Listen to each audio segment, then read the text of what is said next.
இந்தியாவில் இருக்க மக்கள்லாம் கங்கை நதியை ரொம்பவே புனிதமாக பார்க்குறாங்க. அதுவும் ஹிந்துஸ் கும்பமேளா ஃபெஸ்டிவல் அப்போ கங்கை நதியில் குளிச்சா ரொம்பவே நல்லதாக நினைப்பாங்க. கிட்டத்தட்ட கங்கை நதியோட அளவு பார்த்தீங்கன்னா 2500 கிலோமீட்டர் தூரம். இது வெஸ்டர்ன் ஹிமாலயாஸ்லேருந்து ஸ்டார்ட் ஆகி பே ஆஃப் பெங்காலில் அதோட வாட்டரை டிஸ்சார்ஜ் பண்ணும். என்னதான் இந்த நதியை நம்ம ஹோலி ரிவராக கன்சிடர் பண்ணாலும் இந்த ரிவரில் இருக்கக்கூடிய வேஸ்ட் ரொம்பவே அதிகம். அது மட்டும் இல்லாமல் ஈவன் காசியில் இருக்கக்கூடிய கங்கா ரிவரில் டெட் பாடிஸ் கூட நம்ம பார்க்கலாம். இவ்வளோ அசுத்தமாக இருக்க தண்ணீரில் எப்படி அதில் குளிக்கிற ஹியூமன்ஸ்க்கு எந்த ஒரு டிசீஸும் வராமல் இருக்குது. இந்த தண்ணீரில் அப்படி என்ன தான் இருக்குது? அதை பற்றி தான் இன்னைக்கு வீடியோவில் பார்க்க போகிறோம். Welcome to doctor science channel.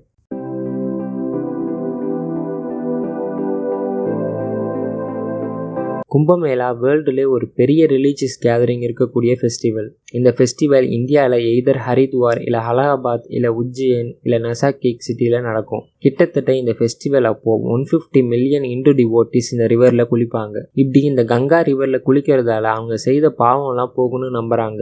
இந்த மாதிரி நிறைய மித் இந்த ரிவர் பற்றி இருக்குது. ஆக்சுவலாக இது எல்லாமே உண்மையா இல்லை வேற எதனா சயின்டிஃபிக் ரீசன் இருக்கான்னு பார்க்க 1896 அப்போ ஹெர்னஸ்ட் ஆக்கின்ற சயின்டிஸ்ட் இந்த ரிவரை ரிசர்ச் பண்ணாரு. அப்போ இன்ஃபெக்ஷன் ஏற்படுத்தக்கூடிய பாக்டீரியாவை அழிக்கிற தன்மை இந்த ரிவருக்கு இருக்குன்னு கண்டுபிடிச்சாரு. கொஞ்சம் இயர்ஸ்க்கு அப்புறம் இந்த ரிவர் கங்காவை நிறைய சயின்டிஸ்ட் ரிசர்ச் பண்ணி ஒரு பெரிய விஷயத்தையே கண்டுபிடிக்கிறாங்க. பாக்டீரியோஃபேஜ்னு சொல்லப்படுற ஒரு வைரஸ் இந்த ரிவர்ல நிறைய இருக்குதுன்னு கண்டுபிடிக்கிறாங்க. இந்த பாக்டீரியோஃபேஜ் வைரஸ்க்கு பாக்டீரியாவை அழிக்கக்கூடிய தன்மை இருக்கு. இந்த வைரஸால ஹியூமன்ஸ்க்கு எந்த ஒரு ப்ராப்ளமும் ஏற்படாது. இந்த வாட்டருக்கு எந்த அளவுக்கு மற்ற பாக்டீரியாவை அழிக்கக்கூடிய தன்மை இருக்குன்னு செக் பண்ணு ஹிமாலயா மவுண்டனோட டாப்ல கொஞ்சம் வாட்டரை கலெக்ட் பண்ணாங்க. அண்ட் மவுண்டன் கீழே கொஞ்சம் வாட்டரை கலெக்ட் பண்ணி ரிசர்ச் பண்ணாங்க. எல்லா சாம்பிள்லையும் டயரியாவை காஸ் பண்ற e.coli பாக்டீரியா இருக்கிறத கண்டுபிடிச்சிருக்காங்க. அண்ட் எல்லா சாம்பிள்லையும் டயரியாவை காஸ் பண்ற e.coli பாக்டீரியாவை கம்ப்ளீட்டா இந்த பாக்டீரியோஃபேஜ் வைரஸ் டிஸ்ட்ராய் பண்ணிச்சு. ஸோ இந்த பாக்டீரியோஃபேஜ் வைரஸ் எப்படி இந்த ரிவர் கங்கால இருக்குதுன்னு எந்த சயின்டிஸ்டாலையும் கண்டுபிடிக்க முடியல. இது இயற்கையாகவே உருவாகி இருக்கலாம்னு நம்புறாங்க. அண்ட் இன்னொரு டீம் ரிசர்ச் பண்ணும்போது டிஃப்ரெண்ட் லொகேஷன்ல இருக்க கங்கா ரிவர்ல இருந்து வாட்டரை எடுத்து பாக்டீரியா மேல டெஸ்ட் பண்ணும்போது நிறைய பாக்டீரியா சாகாமலே இருந்துச்சு. அப்போ ஏன் இங்க மட்டும் இந்த பாக்டீரியா டெஸ்ட்ராய் ஆகாம இருக்குதுன்னு பார்த்தீங்கன்னா அதுக்கான ரீசன் ஹியூமன்ஸ்.